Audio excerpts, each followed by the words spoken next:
Hi అండి, welcome back to our channel. ఈరోజు అస్సలు మైదా పిండి అనేది వాడుకోకుండా గోధుమ పిండితోనే బిస్కెట్లు ఎలా చేసుకోవాలో చూపిస్తానండి. చిన్న చిన్న టిప్స్ పాటిస్తే ఇంట్లోనే బేకరీ స్టైల్లో బిస్కెట్లు అనేవి తయారు చేసుకోవచ్చు.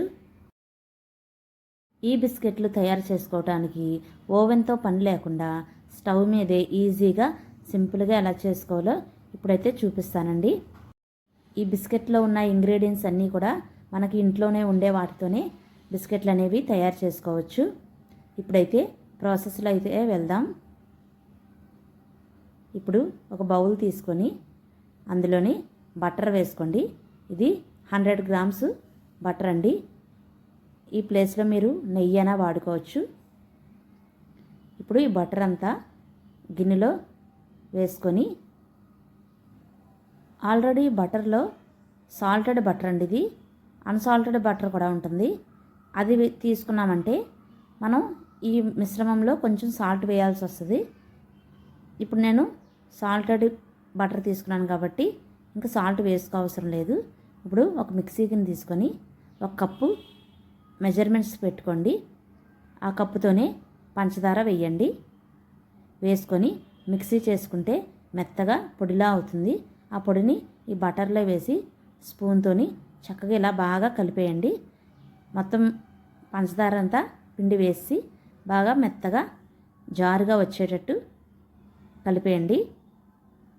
ఇప్పుడు ఒక జల్లెడ లాంటిది తీసుకొని 1 కప్పున్నర గోధుమ పిండి వేయండి. 1 అరకప్పు శనగపిండి వేయండి. 1 పావు కప్పు బొంబాయి రవ్వ వేయండి, అంటే ఉప్మా చేసుకునేది. 1 3 స్పూన్ల వరకు ఉంటుంది. 1 పావు టీ స్పూను బేకింగ్ పౌడర్ అయినా, మన ఇంట్లో వాడుకునే తినే సోడా ఉంటుంది కదా, అదైనా సరే వేసుకోవచ్చు. చక్కగా ఇలాగా జల్లెడ చేసామంటే పిండి బాగా వస్తుంది. బిస్కెట్లు అనేవి కూడా చాలా స్మూత్గా బాగా వస్తాయి మొత్తం అంతా కలిసి. ఇప్పుడు మనం దీన్ని కలుపుకోవటానికి వేళ్ళ సహాయంతో మాత్రమే దీన్ని చక్కగా కలుపుకోవాలండి. గోధుమ పిండి పిసికినట్టు చపాతీకి పిసుకుంటాం కదా, అలా కాకుండా వేళ్ళ సహాయంతో చక్కగా వేళ్ళతోనే ఇలా కలుపుకోవాలి. ఇప్పుడు మీకు ఇలా పొడి పొడిగా అనిపిస్తే కొంచెం నెయ్యి అయినా బటర్ అయినా వేసుకోవచ్చు. నేనైతే 2 స్పూన్లు పాలు వేసి చక్కగా ఇలాగే కలిపి ముద్దలాగా చేసుకోవాలి. ఇది కలిపేటప్పుడే డ్రై ఫ్రూట్స్ని చిన్న చిన్న ముక్కలుగా వేసేయండి, కట్ చేసి. బిస్కెట్ తినేటప్పుడు మనకి క్రిస్పీగా, టేస్టీగా, క్రంచీగా ఉంటాయి. పిల్లలు కూడా ఎంతో ఇష్టంగా తింటారు. ఇప్పుడు ఇలా ముద్దగా చేసుకోండి చేత్తోని. మనం ఈ మిశ్రమం ఎలా రావాలంటే ఇలా పొడి ముక్క చేస్తే స్ట్రెచ్చర్ ఇలా రావాలి.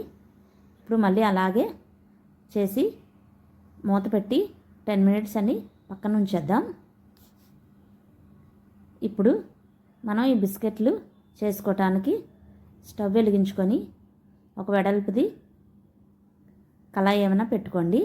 ఇందులో సాల్ట్ వేసుకోండి. మీ దగ్గర మందంగా ఉండే కుక్కర్ లాంటిదైనా సరే పర్వాలేదు. ఈ గిన్నె కొంచెం పలచగా ఉంది కాబట్టి సాల్ట్ అయినా ఇసుక అయినా సరే అడుగున వేసుకుంటే గిన్నె మాడకుండా ఉంటుంది. లేదంటే మీ దగ్గర ఇడ్లీ రేకులు ఉంటే ఇడ్లీ రేకుల్లో పెట్టేసుకున్నా సరే పర్వాలేదు. నేనైతే ఇలా పెడుతున్నాను. అంతలోకి దాన్ని ఒక 10 మినిట్స్ ప్రీహీట్ చేసుకుందాం. అందులోకి ఈ మిశ్రమం 10 మినిట్స్ అయిపోయాక చిన్న చిన్న బాల్స్లా చేసుకుందాం. మనకి అన్నీ ఒకే సైజులో రావాలంటే ఒక చిన్ని కప్పుతో కొలత పెట్టుకొని తీసుకోండి. నేను ఇంట్లోకి పిల్లలకే చేస్తున్నాను కాబట్టి అంచనాగా చేసేస్తున్నాను. ఇప్పుడు చిన్న ఉండగా చేసుకొని చేతిలో వేసుకొని ఇలా వేళ్ళతో ప్రెస్ చేసుకోండి. చివర్లా ఏమైనా పగుల్లాగా వస్తే దాన్ని చేతితో అలాగా చక్కగా సాపీగా చేసేయండి.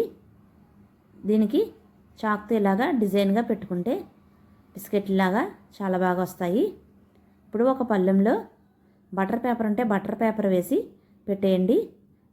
నేనైతే నెయ్యి అప్లై చేసి గోధుమ పిండిని కొంచెం పళ్ళెంలో వేసుకొని స్ప్రెడ్ చేసి ఇలా వేస్తున్నాను.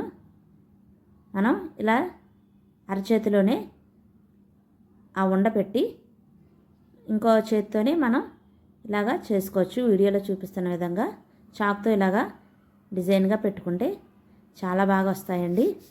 చాలా టేస్టీగా ఉన్నాయి. ఇప్పుడు వీటిపైన కొంచెం బాదం చిన్న చిన్నగా కట్ చేసుకున్న జీడిపప్పు అయినా ఇవైనా పెట్టుకోవచ్చు. నేనైతే ఇవైతే పెడుతున్నాను. ఈ సీడ్స్ పెడుతున్నాను. ఇవి కూడా రోస్ట్ అయ్యి చాలా టేస్టీగా ఉంటాయి తినేటప్పుడు. ఇలా పెట్టేసుకొని అంతలోకి మనం ప్రీహీట్ చేసుకున్నాం కదా ఈ పళ్ళాన్ని స్టవ్ మీద అయితే పెట్టేద్దాం. ఇప్పుడు ఇది అందులో పెట్టేసుకొని ఇంకా కొంచెం ఉంది కదా మిశ్రమం, అది కూడా అలాగే బిస్కెట్లు చేసుకొని ఈ పళ్ళుని తీసాక ఇంకో పళ్ళుని పెట్టేసుకోండి. ఇవి కొంచెం పెద్ద సైజులో చేసాము. ఇవైతే చాలా టేస్టీగా ఉన్నాయండి. మా పిల్లలకైతే చాలా బాగా నచ్చినాయి. బేకరీలో అప్పుడప్పుడు పిల్లలు తెచ్చుకుంటారు. ఒక్కొక్క బిస్కెట్ 10 రూపీస్ 15 రూపీస్ పడుతుంది. అంతంత రేట్లు పెట్టి కొనుక్కునే బదులు ఇంట్లోనే హెల్తీగా చేసుకోవచ్చు. బయట ఎలా చేస్తున్నారో మనకు తెలియదు కాబట్టి వాళ్ళు ఆయిల్ అది యూజ్ చేసి చేసేస్తారు. మనం ఇంట్లో హెల్తీగా ఇలా చేసుకుంటే బాగా నచ్చుతాయి. ఒక లైక్ చేయండి, షేర్ చేయండి, సబ్స్క్రైబ్